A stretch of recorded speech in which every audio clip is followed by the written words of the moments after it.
Disclaimer. This video is made strictly for educational and informational purposes only. I am not a SEBI registered investment advisor or research analyst. The views, strategies, and examples discussed in this video are based on my personal experience and are meant to explain market concepts only. Nothing in this video should be considered as investment advice, stock recommendations, or a call to buy/sell any securities. Stock market investments are subject to market risks. Past performance is not indicative of future results. Viewers are advised to do their own research or consult a SEBI registered financial advisor before making any investment or trading decisions. I shall not be responsible for any financial loss or gains arising from actions taken based on this video. Hello दोस्तों, आपका स्वागत है safe trading and investing channel पे। तो मैंने ऐसे channel पर videos बनाने की क्यों सोची, उसके बारे में थोड़ा आपको बता दूं। तो क्या होता है, मैं जब सोशल मीडिया पर जाता हूँ, इंस्टाग्राम हो, यूट्यूब हो, रेडिट, कहीं पे भी, तो हर जगह मुझे एक चीज़ देखने को मिलता है। काफ़ी सारे लोग हाइप, फोमो के चक्कर पे कुछ फंड्स हो या फिर स्टॉक्स हो, उनमें इन्वेस्ट करके बाद में एडवाइस पूछने आते हैं ऐसे साइट्स पर और लोगों से हेल्प मांगते हैं कि मैं क्या करूं, मैं इसमें फंसा हुआ हूं। तो मेरा एम रहेगा इन वीडियोस के थ्रू कि आप अपना खुद का दिमाग लगाएं, सीखें और दूसरों के टिप्स के भरोसे ना रहें। अपना खुद का दिमाग लगा के आप इन्वेस्ट कर सकें, अपने लॉन्ग टर्म वेल्थ बिल्ड कर सकें। तो मैंने वीडियोस को दो पार्ट पे डिवाइड कर रखी है। पहली पार्ट में मैं आपको बताऊंगा कि आपको कैसे, आपकी अप्रोच कैसे रहनी चाहिए। आपकी कैसे भी इनकम रहे, उससे फ़र्क नहीं पड़ता, पर आप कैसे लॉन्ग टर्म में वेल्थ बिल्ड कर सकेंगे। जो आपसे ज़्यादा कमाता है ऑब्वियसली वो आपसे ज़्यादा वेल्थ बिल्ड करेगा, पर हमारी मोटिव ये नहीं है कि हम दूसरों के मुकाबले ज़्यादा वेल्थ बिल्ड करेंगे।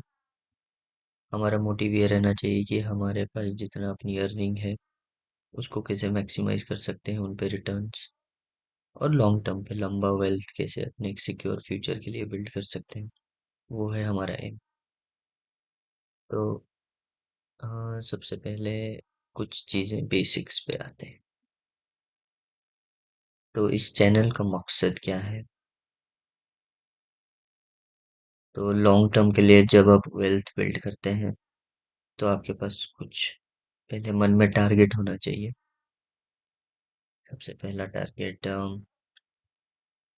आपके दिमाग में क्या है कि आप किस लिए अपने इनकम से थोड़ा ज़्यादा पैसा कमाना चाहते हैं। हो सके आपको थोड़ा बेटर लाइफस्टाइल की ज़रूरत है, आपकी फैमिली है, फैमिली के नीड्स हैं जिन्हें जिन ज़रूरतों को पूरी करनी है आपको। दूसरी है कि आपको मे बी 45-50 में रिटायर करनी है, आपको लाइफ टाइम जॉब नहीं करनी है। आप अपनी जॉब से परेशान हो चुके हैं, मे बी आप सोचते हैं कि 40 से 45 के अंदर मैं रिटायर हो जाऊं तो उसके बाद मैं अपना खुद का कुछ भी कर सकूं। जो भी आपके मन में हो, जिसका मकसद खाली पैसा ना हो सके उससे आपकी आमदनी हो, इनकम हो, पर उससे आपको तकलीफ ना हो, ऐसा कुछ कर सकें रिटायरमेंट के बाद। आपके पास काफ़ी पैसा हो कि आप एक कंफर्टेबल लाइफ जी सकें। या फिर आपकी ऐसी भी एम हो सके कि मैं महीने का कैसे भी करके लेट से 30-40 हज़ार, 50 हज़ार निकाल लो मार्केट से, बहुत ही सेफ तरीके से, जिससे कि मेरे पास अगर कोई जॉब नहीं है, कुछ काम नहीं है करने को, तब भी मैं मेरा गुजारा हो जाए। हो सके मैं बहुत कुछ अफोर्ड ना कर पाऊँ, पर मेरा गुजारा हो जाए बस। यही हो ये हो सकते हैं आपके टारगेट। हो सके इससे ज़्यादा भी कुछ टारगेट हो सकते हैं। आप कमेंट सेक्शन में बता सकते हैं, पर मुझे जो लगा मैंने लिखा। और बेसिकली आपके जर्नी में क्या क्या आपको करना चाहिए लॉन्ग टर्म वेल्थ बिल्डिंग के लिए। नंबर वन, आपको एक आपकी एक मेन इनकम होनी चाहिए। जैसे आप कोई जॉब कर रहे हैं, बिजनेस कर रहे हैं, वो आपकी मेन इनकम हो। उसके बाद अगर आप कुछ साइड में, जैसे आपकी कोई जॉब है और साइड में आप लेट से सैटरडे संडे कुछ छोटा सा बिजनेस कर सकें, जिससे कि आपके पास थोड़ा बहुत और एक्स्ट्रा पैसा आ सके, तो वो भी आप कोशिश कर सकते हैं करने के लिए। फिर उन पैसों से आपके जो भी महीने का खर्चा जो भी निकल जाए, और कुछ इमरजेंसी फंड में आप रखें। उसके बाद बाकी जो बचे उसे इन्वेस्ट करें। और अ, महीने का इन्वेस्टमेंट अमाउंट छोड़ के जो थोड़ा सा पैसा बचे आप उसको ट्रेडिंग में यूज करें। ऐसे करके आप लॉन्ग टर्म के लिए वेल्थ बिल्ड कर सकते हैं। ये तो रहा हमारा बेसिक्स।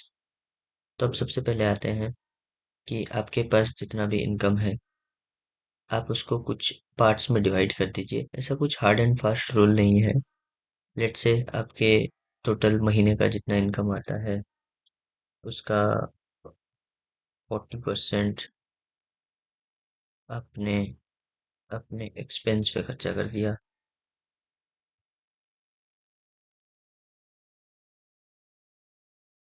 आपके मंथली एक्सपेंस में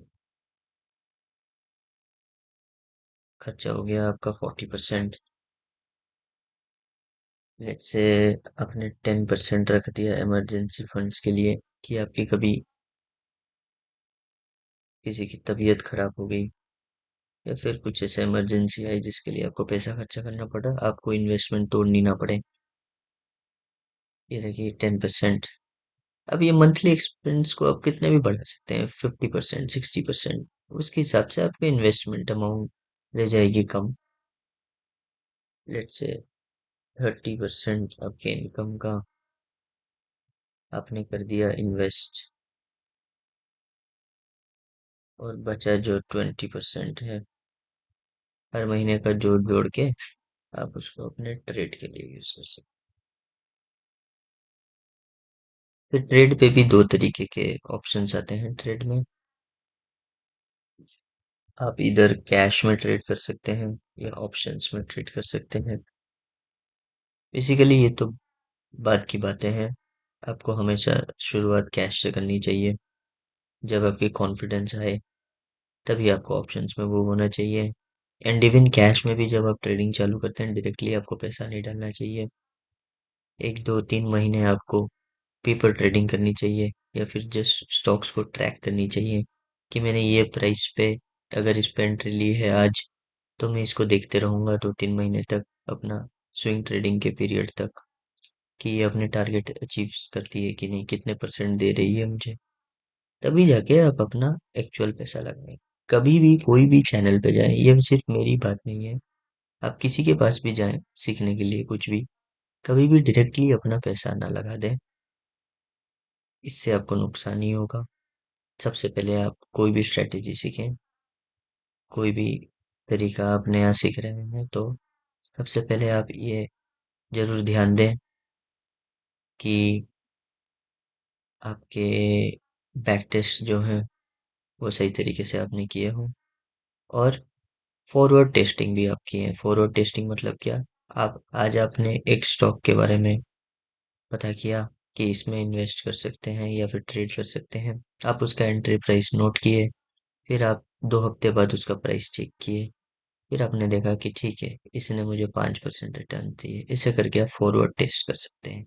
ये जब आप 2 3 महीने कर कर लिए, जब आपको इतना कॉन्फिडेंस आ गया कि हाँ, मुझे थोड़ा कुछ समझ में आ रहा है, तभी जाके आप अपना पैसा लगाना चालू कर सकते हैं। ये हो गई बात ट्रेडिंग की। तो सबसे पहले हम चालू करेंगे।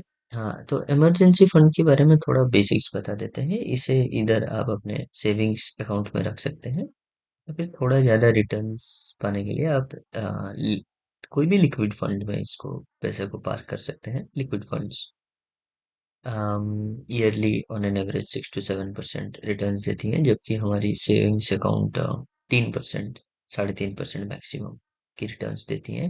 हाउएवर, एक बात तो है कि लिक्विड फंड्स में 24 to 48 आवर्स लग जाती हैं विड्रॉल के लिए, तो वो थोड़ी उसकी रिस्क है, नहीं तो काफ़ी अच्छी है। अभी आते हैं इन्वेस्टमेंट की। अब इन्वेस्टमेंट का बेस्ट तरीका है आप महीने में एसआईपी चालू करें। और एसआईपी करने का बेस्ट तरीका है कि आप थोड़ा डाइवर्सिफाई रहें। आप ना ओवर डाइवर्सिफाई करेंगे ना अंडर डाइवर्सिफाई करेंगे। आप थोड़े रिस्क को डाइवर्सिफाई करेंगे अपने, और मेरे हिसाब से रिस्क को डाइवर्सिफाई करने का बेस्ट तरीका है स्टाइल ऑफ इन्वेस्टिंग में डाइवर्सिफाई करना। काफी लोग आप देखेंगे यूट्यूब पर वीडियोस पर बताते रहेंगे कि आप large cap, mid cap, small cap पे डाइवर्सिफाई करिए, पर वो diversification is not complete diversification. आपको डिफरेंट स्टाइल्स ऑफ इन्वेस्टिंग में डाइवर्सिफिकेशन करनी पड़ेगी। इसके बारे में आपको बताने के लिए मैंने कुछ बना रखी है जो जिसके बारे में आपको समझाऊंगा। तो डाइवर्सिफिकेशन केवल लार्ज, मिड एवं स्मॉल में नहीं होती, but style of investing growth, value और मोमेंटम में भी होती है। तो ये बेसिकली वो फंड्स है जिन पे मैंने इन्वेस्ट कर रखी है। मैं आपको उनकी लॉजिक समझाऊंगा और उन पे क्यों मैंने इन्वेस्ट किया है। सबसे पहले हम आएंगे लार्ज कैप्स पे, ग्रोथ। तो बेसिकली यहाँ पे मैंने एक फंड ले रखी है जो कि दोनों स्टाइल के ब्लेंड पे इन्वेस्ट करती है, पारंपरिक फ्लेक्सी कैप। अगर हम इसको कंपेयर करेंगे एचडीएफसी के साथ, तो हम देखेंगे कि अब जाके खुद भी ये चेक कर सकते हैं। तो एचडीएफसी फ्लेक्सी कैप और पारंपरिक फ्लेक्सी कैप पे हम रोलिंग रिटर्न्स चेक करेंगे 2014 से। तो आप देखेंगे पारंपरिक फ्लेक्सी कैप ने 20% का रिटर्न लगभग 46% ऑफ टाइम्स इसने रिटर्न करके दी है। इसने कभी भी नेगेटिव रिटर्न्स नहीं दिया है। तो दोनों ही अच्छे फंड्स हैं, मतलब एचडीएफसी भी कोई खराब फंड नहीं है, पर एवरेज देखेंगे तो पारंपरिक का बेटर है। इसने कभी नेगेटिव रिटर्न्स नहीं दिए हैं, और इसके ग्रेटर देन 20% रिटर्न्स 46% टाइम्स इसने दी है रोलिंग रिटर्न्स के बेसिस पे। हमेशा आप जब चेक करते हैं, कंपैरिजन करते हैं, तो आप रोलिंग रिटर्न्स के बेसिस पे कंपेयर करिए फंड्स को। ट्रेलिंग रिटर्न्स तो सही तरीके नहीं होते हैं। आप किसी भी पॉइंट ऑफ टाइम पकड़ के जब आप रिटर्न्स देखते हैं, तो हो सकता है वो बायस्ड हो सकता है 2020 पे कोई फंड चालू हुई हो और वहां से अभी तक बढ़ के उसकी रिटर्न्स काफी बड़े दिख रहे हो, पर overall in the long term में भी वो इतनी अच्छी परफॉर्म ना करे। इसलिए अच्छे फंड हाउसेस सिलेक्ट करें जिनकी अच्छी रेपुटेशन है, जिनकी मैनेजमेंट काफी तगड़ी है, उन्होंने काफी देर से फंड को मैनेज किया है और उनकी एक्सपीरियंस काफी है। तो पारंपरिक तो मेरी तरफ से एक ब्लाइंड बाय है। फिर आते हैं ग्रोथ पे। ग्रोथ पे mid cap and small cap में मैक्सिमम सारे ग्रोथ ही हैं। ये आप चेक कर सकते हैं जाके, जब आप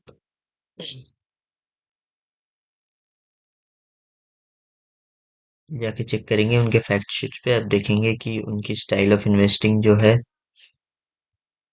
वो है ग्रोथ स्टाइल ऑफ इन्वेस्टिंग। और इसलिए इनको मैंने ग्रोथ पे रखी हुई है, और ये मेरे पर्सनल इन्वेस्टमेंट्स है। पर वैल्यू, मिड और स्मॉल पे वैल्यू इन्वेस्टिंग मैं नहीं करता हूँ। मुझे इसकी कोई अच्छी फंड मिली नहीं है, पर आगे जाके मेरा इन्वेस्टमेंट अमाउंट बढ़ेगा तो मैं इसमें भी इन्वेस्ट करना चालू करूंगा। तो आपको अगर इन्वेस्ट करना है तो आप इस इंडेक्स को बेंचमार्क मान के चल सकते हैं। कोई भी फंड ढूंढ सकते हैं जो इसको बेंचमार्क मान के इन्वेस्टमेंट करती है। और मिड कैप्स और स्मॉल कैप्स में इन फंड्स को चुनने का क्या लॉजिक है? सेम लॉजिक है। आप जाएं, इनको कंपेयर करें रोलिंग रिटर्न्स पे, 10 इयर्स रोलिंग रिटर्न पे यहाँ पे मैंने कंपेयर किया हुआ है। और आप देख सकते हैं एडलवाइस और इन्वेस्ट को ने सबसे अच्छा परफॉर्म किया हुआ है। एडलवाइस ने तो 15% इन्वेस्ट करूँ तो 50% के नीचे HDFC एडलवाइस किसी ने भी कभी भी 15% के नीचे रिटर्न्स दिए ही नहीं है, और ग्रेटर देन 20% पे इन्वेस्ट को और एडलवाइस HDFC को बीट करते हैं, इसलिए वो मेरे पोर्टफोलियो में एग्जिस्ट करते हैं। ऐसे आप अपना खुद का भी आप चेक कर सकते हैं, आपको और कोई फंड लेनी हो। एडलवाइस तो पर्सनली मैंने इसलिए भी ले रखी है क्योंकि उनकी जो रिसर्च टीम है, they are known for very good research. उनकी जो कैपेबिलिटी है one of the top, industry में टॉप क्वालिटी की मानी जाती है। तो कुछ कुछ चीज़ें हम लोग इसलिए भी चुनते हैं क्योंकि उनकी जो मैनेजमेंट टीम होती है वो काफ़ी अच्छी होती है।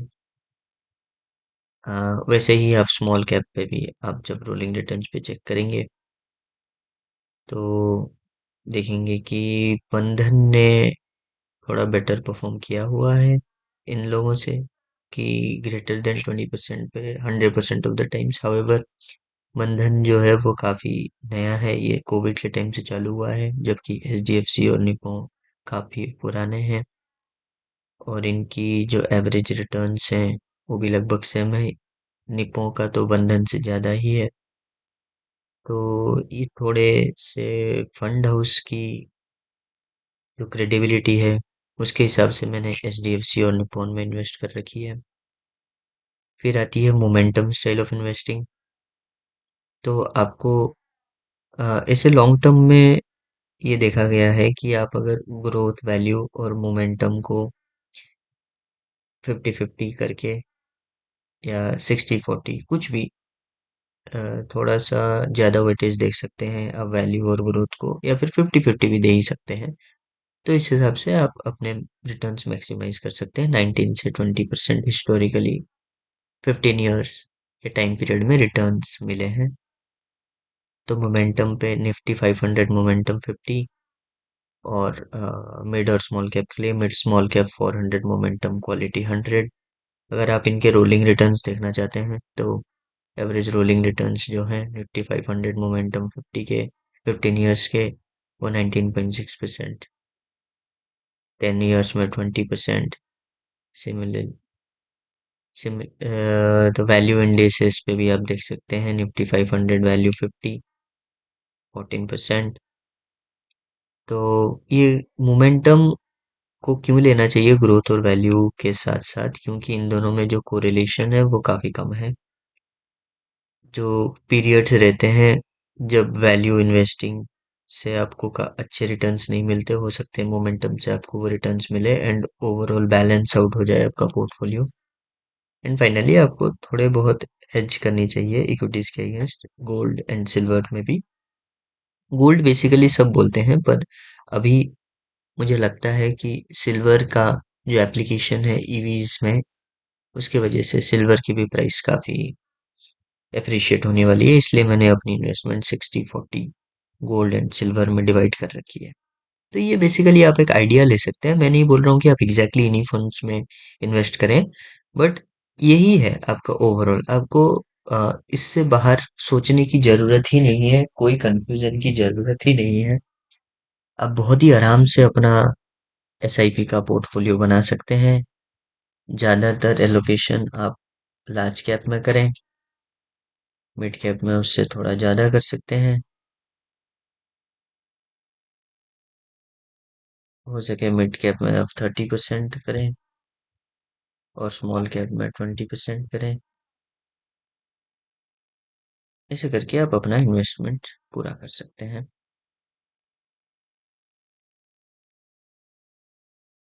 मे बी इसे आप 20% करें और ये 10%। तो ये हो गई आपकी महीने की इन्वेस्टमेंट पोर्टफोलियो। और ये जब आप म्यूचुअल फंड चूज कर रहे हैं, रिटर्न्स अपने रोलिंग रिटर्न्स देख के चूज करनी है, ना ही ट्रेलिंग रिटर्न्स देख के। जैसे कि आपके फिर इसको आपको छोड़ देना है। इसको 10-15 साल तक आपको हाथ ही नहीं लगाना है। 1-2 साल का रिटर्न तो आपको देखना ही नहीं है इनमें। ये आपकी काफी लॉन्ग टाइम की पोर्टफोलियो रहेगी। हाँ, आपको बीच बीच में अगर इसको बैलेंस करना है, एक बार साल में आप इन म्यूचुअल फंड्स पे जिन पे भी आप इन्वेस्ट कर रहे हैं उनको एक बार रीचेक करवा सकते हैं कि वो अभी भी अच्छे से इन्वेस्ट कर रहे हैं कि नहीं। उनके फंड हाउस में क्या चेंजेस आए हैं, क्या उनके फंड हाउस में कुछ इश्यूज आ गए हैं, क्या मुझे इनसे निकल जाना चाहिए, वो आप साल में 2 साल में एक बार चेक कर सकते हैं। बट बेसिकली ये अच्छे ट्रस्टेड फंड हाउस ले सकते हैं आप। और निफ्टी 500 मोमेंटम 50 में आप कोई भी फंड हाउस चूज कर सकते हैं। आप बस अपने डीमैट अकाउंट पे जाइए, ग्रो पे जाइए, जीरोधा पे जाइए, कहीं पे भी जाइए, आप सिलेक्ट कीजिए निफ्टी 500 मोमेंटम 50। फिर बहुत सारे फंड हाउसेस आ जाएंगे, उनमें से चेक करिए किसी का भी जो एक्सपेंस रेशियो है और लोएस्ट किसका है, बस उसमें आप इन्वेस्ट कर सकते हैं। तो ये हो गया। सिमिलरली कमोडिटीज में भी आप डायरेक्टली ईटीएफ्स में जाके इन्वेस्ट कर सकते हैं। गोल्ड ईटीएफ, सिल्वर ईटीएफ्स में आप इन्वेस्ट कर सकते हैं। बेसिकली आप इन पे एसआईपी सेट कर देंगे, वो महीने का महीना आपका इन्वेस्ट होता रहेगा विदाउट एनी इश्यूज। आपको ज्यादा दिमाग लगाए, आपका लॉन्ग टर्म वेल्थ बिल्डिंग इससे होता जाएगा। ये हो गया आपका इन्वेस्टिंग का जो। फिर आते हैं ट्रेड पे। अगर हमें इन्वेस्टिंग से ही वेल्थ क्रिएट करेंगे तो हमको ट्रेडिंग करनी क्यों है? वेल, ट्रेडिंग की एक सबसे बड़ी जरूरत तब आती है जब आप देखते हैं कि मार्केट में सालों सालों बहुत ही नेगेटिव, बुरे रिटर्न्स आते हैं या फिर जीरो रिटर्न्स आते हैं। इससे हमें काफी पीरियड्स देखने को मिले हैं साइडवेज मार्केट की, जब virtually there are no returns at all. जैसे कि आप 1992 से 2003 तक देख लीजिए, या 2008 से 2014 तक देख लीजिए, मार्केट ने लगभग जीरो रिटर्न्स लाके दी है। तो जब ऐसे आपके डिकेड्स बीत जाते हैं, कभी कभी लंबे अरसे आते हैं जब मार्केट कहीं पे मूव नहीं करती है, तब आपको ट्रेडिंग से ही पैसा कमाना पड़ता है। अब ट्रेडिंग में दो तरीके होते हैं। आप इधर कैश में पैसा लगाते हैं और एक दो हफ्ते, 3 हफ्ते के बाद आप उसको निकाल लेते हैं, जितना भी आपका परसेंट रिटर्न्स लेके। और थोड़े बहुत पैसे आपके पास अगर अलग से स्पेयर करने को हो तो आप ऑप्शंस में भी यूज कर सकते हैं। और ये सब कैसे करना है, ये हम धीरे धीरे सीखेंगे। और हमारे वीडियोस के 2 पार्ट रहेंगे। पहले पार्ट में हम ऐसे चीज़ों के बारे में बात करेंगे, जैसे ट्रेड की लॉजिक, ये सब के बारे में बात करेंगे। और सेकंड पार्ट में हम बात करेंगे, आपके पास जो भी डाउट्स हो, आपके पोर्टफोलियो, आपके पास आपने किसी स्टॉक्स में पैसा लगा के रखा हुआ हो, आप इधर उसमें स्टक हो, आपको क्या करना है पता नहीं है, आपने गलत एंट्री ले ली या फिर एंट्री सही है कि नहीं ये पता करनी है, तो आप कमेंट सेक्शंस में इसके बारे में लिख सकते हैं। मैं अगले वीडियोस में डिस्कस कर लूँगा, क्योंकि ये मेरी पहली वीडियो है और मेरे पास आपका कोई स्टॉक के बारे में बात करने के लिए कमेंट्स अवेलेबल नहीं है। तो मैं अपने से कुछ ट्रेडिंग के बेसिक्स के बारे में बात करूंगा अगले वीडियो से। जब आप कमेंट्स में अपना पोर्टफोलियो या फिर कोई स्टॉक के बारे में आप रिव्यू जानना चाहेंगे तब मैं रिप्लाई करूंगा। अभी चलिए हम थोड़े बात करते हैं ये चैनल की मेन मोटिव के बारे में। Reading reading in cash and options, ये कैसे करें एक सेफ तरीके से, जैसे कि आपके पास पीस ऑफ माइंड है, आप हर 5 मिनट में अपना चार्ट देख के घबरा ना रहे हो, आपके पास एक जॉब है, तब भी आप कैसे ये कर सकते हैं, कैसे आपको बड़े टाइम फ्रेम से ट्रेंड पता करके फिर जाके थोड़े उससे कम टाइम फ्रेम पे आके ट्रेड इनिशिएट करनी हो। डिफरेंस क्या है कैश और ऑप्शंस ट्रेडिंग में, इसके बारे में थोड़ा बात कर लेते हैं। कैश में जब आप ट्रेड करते हैं तो थोड़ा टाइम के लिए, जब प्राइस साइडवेज होता है तब भी आप होल्ड कर सकते हैं उसको थोड़ा लॉन्गर टाइम के लिए। लेकिन ऑप्शंस में ये थोड़ा मुश्किल हो जाता है क्योंकि थीटा डिके होता है, तो आप ज़्यादा टाइम के लिए इसको होल्ड नहीं कर पाते हैं जब साइडवेज रहता है। इसका मतलब ये नहीं कि आप होल्ड नहीं कर सकते हैं, कर सकते हैं, पर आपकी कन्विक्शन नहीं रहती और आपका कॉन्फिडेंस लूज हो जाता है। तो पर ऑप्शंस में ट्रेड करने की क्या जरूरत है?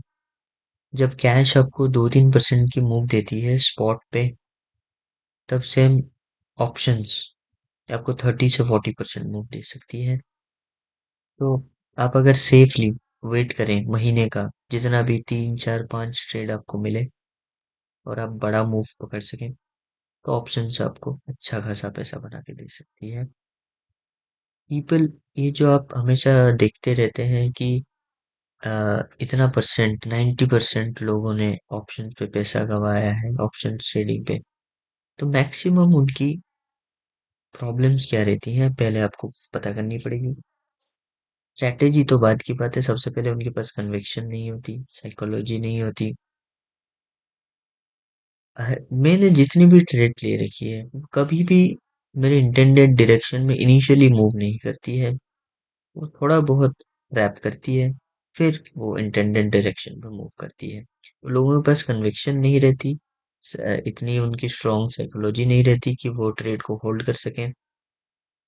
15,000 20,000 का लॉस जब वो देखते हैं तो वो निकल जाते हैं उस ट्रेड से, जबकि वो फिर उल्टा घूम के आपको फिर 40,000 की तक की पॉजिटिव रिटर्न्स भी दिखे जाती है। पर उसके लिए आपको बहुत ही स्ट्रांग माइंड चाहिए, बहुत ही लंबा एक्सपीरियंस चाहिए। 12 साल से ट्रेड कर रहा हूँ मैं मार्केट पे। इनिशियली 3 4 साल तो मेरे लॉसेस ही लॉसेस थे, पर उन लॉसेस को रिकवर भी किया और अब काफी बड़े कैपिटल पे बैठा हुआ हूँ। ओनली बिकॉज ट्रस्ट किया मैंने अपने, अम, जो भी मैंने सीखा है उस पर ट्रस्ट किया। और हर एक ट्रेडर की ये सेम कहानी है, आप जब स्टार्टिंग पे आते हैं तो आप कुछ ना कुछ तो लॉसेस करते ही हैं, उससे ही आपको सीख मिलती है। और और दूसरी बात कन्विक्शन नहीं होती है, दूसरी बात स्ट्रैटेजी। अगर आप स्ट्रैटेजी बैक टेस्ट कर रहे हैं और वो 7 to 8 times out of 10 times आपकी इंटेंडेड मूव नहीं दे रही है, मतलब आपकी स्ट्रैटेजी भी इतनी अच्छी नहीं है, आप शायद उसमें कुछ सुधार करें। और आपने अपने स्ट्रैटेजी के अनुसार लेट से कोई स्क्रीनर बनाई हुई है, वो स्टॉक मिले आप उसमें डायरेक्ट इन्वेस्ट कर रहे हैं, मतलब ये भी आपकी बहुत बुरी स्ट्रैटेजी है। आपकी पर्सनल डिस्क्रिप्शन होनी चाहिए। एक मेरे स्क्रीनर पे अगर 10 स्टॉक्स आए हैं आज, हो सके मैं जब जाके उनको चार्ट में देखूं तो उनमें से किसी पे भी इन्वेस्ट ना करूं, क्योंकि जो पर्सनल डिस्क्रिप्शन है वो सबसे इम्पोर्टेंट पार्ट है।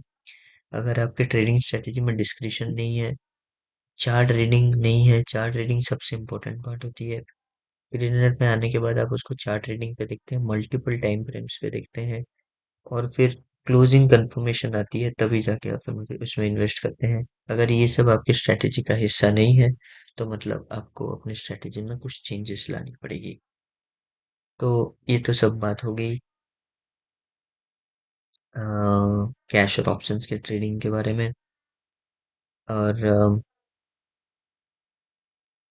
क्योंकि अब हमने इसके बारे में बात कर ली है बेसिक्स, अभी हम थोड़ा सा, क्योंकि आज हमारे पास किसी की स्टॉक्स या पोर्टफोलियो रिव्यू करने के लिए है नहीं, ये हमारा पहला वीडियो है, तो हम आज थोड़ा सा अपने स्क्रीनर से निकाले हुए स्टॉक्स के बारे में बात करेंगे, और कैसे हम लोग ट्रेड इनिशिएट करेंगे, बाय लो, सेल हाई, ये हम कैसे एक्चुअली चार्ट पे ये कैसे करते हैं। बाय लो सेल हाई का ये मतलब नहीं होता कि आप उसके लोएस्ट पे बाय करें, नहीं। जब आप वो मूव दे रही है, जब वो अपवर्ड मूवमेंट ले रही है, लेट्स से लेट्स से ये मूवमेंट दे रही है, तो इसका मतलब ये नहीं कि आप यहाँ पे बाय करेंगे और यहाँ पे सेल करेंगे और यहाँ पे सेल करेंगे, ऐसा नहीं होता। हो सके आप कहीं पे यहाँ पे उसको कैच करेंगे और यहाँ पे बेच देंगे, और ये आपकी रिटर्न्स हो जाएगी।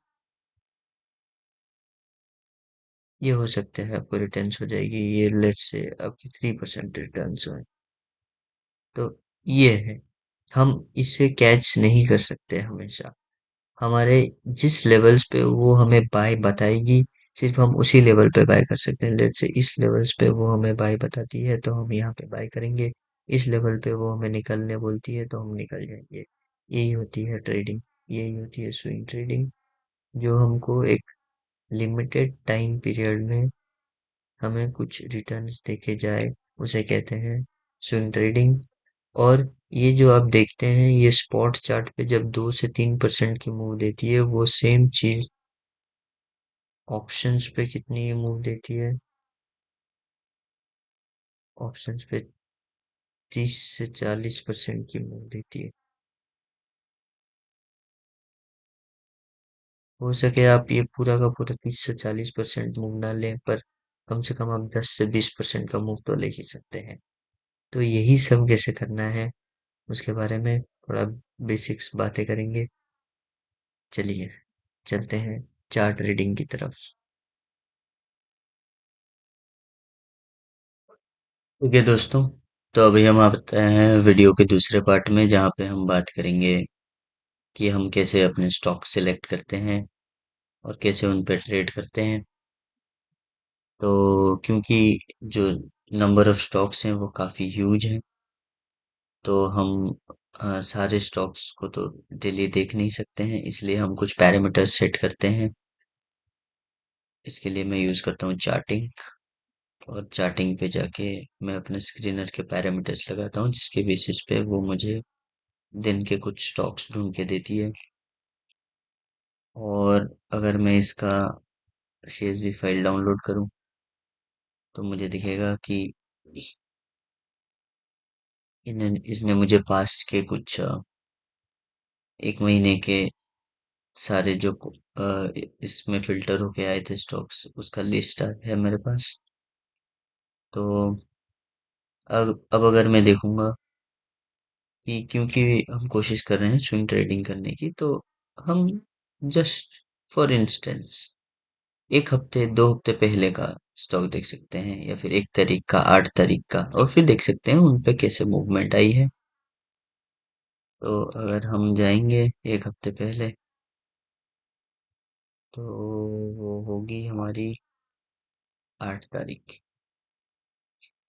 यहाँ से चालू करते हैं हम देखना, और हम देखेंगे कि ये जो जिसके बारे में मैंने बात की थी पहली पार्ट में, कि अगर आपके स्ट्रेटेजी में आपने कुछ स्टॉक्स फिल्टर करके दिए हैं पूरे दिन में, पूरे दिन में लेट से उन्होंने 20 स्टॉक फिल्टर करके दिए हैं, ऐसा हो सकता है कि किसी पे भी आपकी एंट्री ना बने।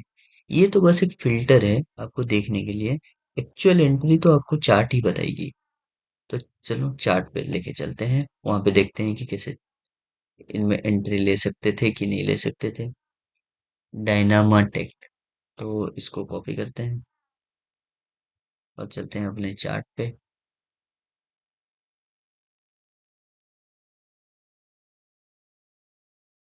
चार्ट रीडिंग जो होती है वो सबसे इम्पोर्टेंट होती है। तो बेसिकली 8 तारीख, हम इसको मल्टी टाइम फ्रेम एनालिसिस करते हैं। कोई एक टाइम फ्रेम पे एंट्री लेते हैं, लेकिन उसके लिए कंफर्मेशन लेने के लिए बड़े टाइम फ्रेम पे जाते हैं। तो 8, ये कब की हमारे पास रीडिंग है? 8/12। तो हम देखेंगे 8/12 को ये कहाँ पे थी? 8/12, 8 दिसंबर। तो 8 दिसंबर पे ये कितने बजे हमारी कॉल आई थी? 9:15 पे। 8 दिसंबर पे 9:15 पे इसकी प्राइस थी, ओपनिंग प्राइस 8874, क्लोजिंग प्राइस 9008। उसके बाद ये 9500 9600 के आसपास इसने बढ़त दी, और फिर वहां से वो नीचे आने लगी। पर और ये कितने दिन पे इसने अचीव की? 8 दिसंबर से लेके 9 दिसंबर, एक दिन में। ऐसा हो सके कि वो 1 हफ्ता ले, 2 हफ्ता ले, ये तो डिफरेंट डिफरेंट मूवमेंट्स की बात हो सकती है। हर स्टॉक सेम मूवमेंट नहीं देगी। पर ये 9:15 की कैंडल पे क्या हम एंट्री लेंगे, या फिर उसके बाद वाले कैंडल पे एंट्री लेंगे? यही होती है सीखने की बात, यही होती है आपकी स्ट्रेटेजी, यही होती है आपकी क्लैरिटी। आप कैसे मल्टी फ्रेम एनालिसिस करते हैं, आप क्यों यहाँ पे एंट्री लेते हैं, यही होती है आपकी सीखने की बात। फिर जब आप बड़े टाइम फ्रेम पे आते हैं, तब आपको पता लगती है कि आपको कहाँ एंट्री लेनी है, क्यों लेनी है। जितने भी आप बड़े टाइम फ्रेम पे चेक करेंगे, उतना आपके लिए अच्छा रहेगा। तो तो इस हिसाब से, मेरे चार्ट रीडिंग के हिसाब से इस स्टॉक पे मैं एंट्री नहीं लेता 8 तारीख को, क्योंकि बड़े टाइम फ्रेम पे इसकी कंफर्मेशन नहीं है। ये 8 तारीख की इसकी कैंडल है, आप देख सकते हैं इसने रिटर्न लाके दी है, पर मेरी इसमें एंट्री नहीं बन रही है। हमारी सोच ये नहीं होनी चाहिए कि किस पे रिटर्न से हम उस पे एंट्री ले रहे हैं कि नहीं है। हमारी सोच ये होनी चाहिए, हमारी लॉस नहीं होनी चाहिए। We have to minimize our losses, make it zero. That is the only way of making money in the stock market. उसी से ही आपका पैसा बनेगा मार्केट में। आप कितना अपना लॉसेस को मिनिमाइज कर पाते हैं। तो हाँ, इसमें हम देख रहे हैं कि इसने 9,000 से 9,700 का मूव दिया है एक दिन में, पर और ये फिल्टर पे भी आया हुआ है, पर इस पे हमारी एंट्री नहीं बन रही है, तो हम इस पे एंट्री नहीं लेते। फिर आते हैं हम नेक्स्ट,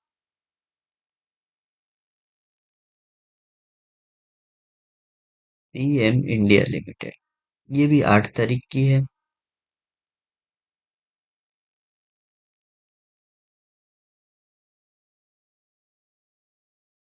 बड़े टाइम फ्रेम में कंफर्मेशन के बाद हम जाएंगे छोटे टाइम फ्रेम पे। 8 तारीख को इसकी एंट्री देखेंगे, सेम कंडीशन। 8 तारीख पे इसकी एंट्री नहीं है, क्योंकि हमारी जो चार्ट पे जो हमारी स्क्रिप्ट जो अप्लाइड है, वो हमें बता रही है कि ब्रेक ऑफ स्ट्रक्चर कहाँ पे है। वो हमारी रेजिस्टेंसेस के हिसाब से काम करेगी। कुछ लाइन्स हमारे डायनामिक रेजिस्टेंस हैं, कुछ लाइन हमारे स्टैटिक रेजिस्टेंस है। Overall, it combines the concept of momentum, it combines the concept of supply and demand zones. There are supply lines, there are break of structure lines, and there are also point of interest lines. तो ये हमारी script जो है वो अपने से बना के दे देती है, हमें इस पे खुद से लाइन खींचने की कोई ज़रूरत नहीं होती। तो यहाँ पे भी हम देख रहे हैं कि वो अपनी रेजिस्टेंस ब्रेक ऑफ स्ट्रक्चर पे अटकी हुई है। ऐसे ही करके हम चेक कर सकते हैं कि किस पे एंट्री बन रही है, किस पे एंट्री नहीं बन रही है। इस पे भी हमारी एंट्री नहीं बन रही है। फिर आते हैं हम एक्सटी ग्लोबल पे। एक्सटी ग्लोबल पे हम चेक करते हैं 8 तारीख की, 8 दिसंबर की सेम है। आप देख रहे हैं ये बहुत ही लंबा टाइम फ्रेम वाला, ये जो ऊपर रेजिस्टेंस पड़ा हुआ है, वो इसको ऊपर नहीं जाने दे रहा है, प्लस ऊपर सप्लाई जोन का भी रेजिस्टेंस है।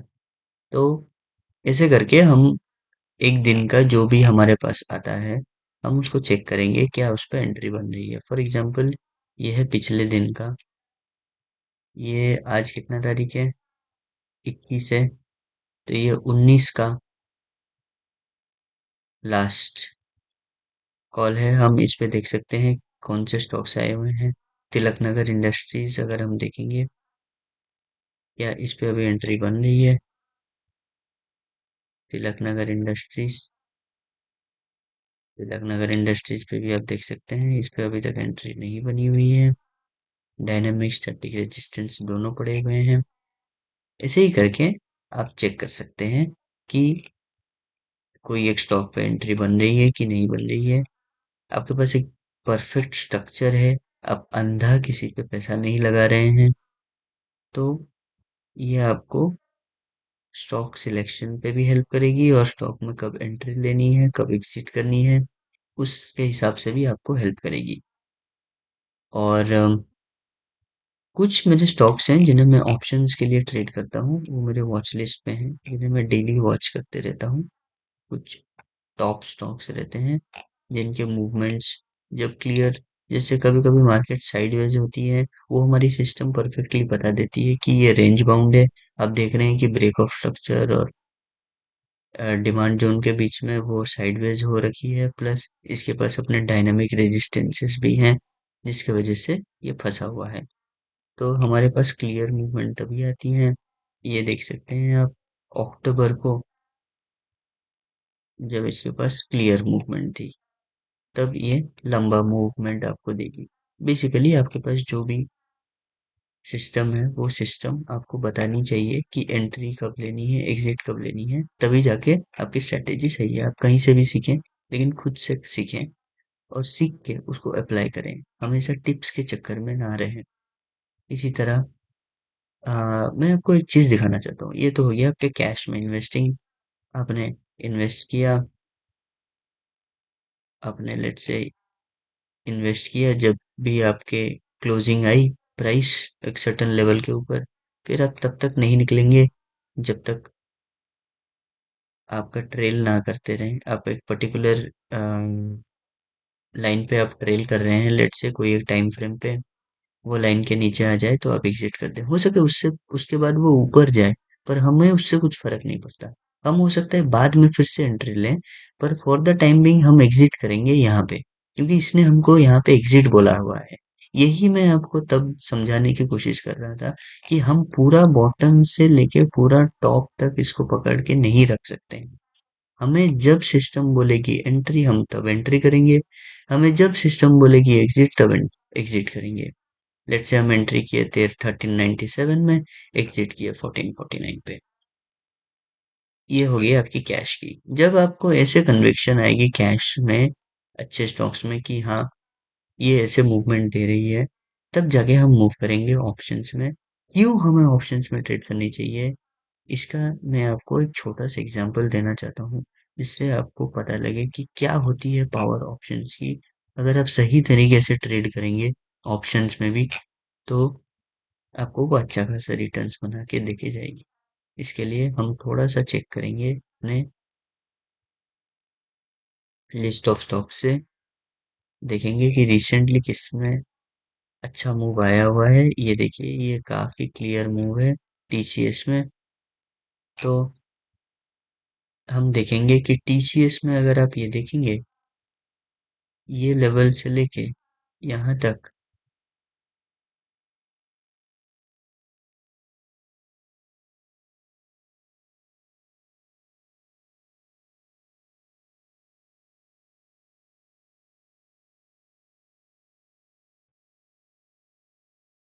ये लगभग 2.57% की मूव है। तो इतनी बड़ी जो मूव है, वो ऑप्शंस में कितनी बड़ी मूव में ट्रांसलेट होती है, उसके बारे में थोड़ा चेक करेंगे। तो अगर हम जाएंगे टीसीएस, इसने कितना मूव दिया है, वो आप चेक कर सकते हैं। 18 दिसंबर पे ये था 53, 19 दिसंबर में 97। ये लगभग डबल है आपका पैसा, 100% रिटर्न। तो ये है, जो आप देख सकते हैं, 3% का मूव आपको 50, 60, 70% के मूव्स इजीली ऑप्शंस में देखे जा सकते हैं, काफी सेफ तरीके से, अगर आप ये जान जाएं कि कहाँ पे आपको मूव्स पकड़नी होती हैं। तो ये है आपका रीजन क्यों आपको ऑप्शंस में इन्वेस्ट करनी चाहिए। But only when you grow confident in cash trading is when you move to options trading, and that too after 2-3 months of paper trading, जब आपको कन्विक्शन आ जाए। ठीक है, तो ये रहा, या आज आज के लिए इतना ही। अगले बार से हम फिर से इनके बारे में बात करेंगे। अगले वीडियो से हर दिन हमारे पास जो भी स्टॉक्स हमारे फिल्टर्स में आएंगी, हम उनको डेली चेक करेंगे और पता करेंगे कि उन पे एंट्री संभव है कि नहीं है, जिससे कि हमें रोज कुछ स्टॉक्स पता चल सके कैश ट्रेडिंग के लिए।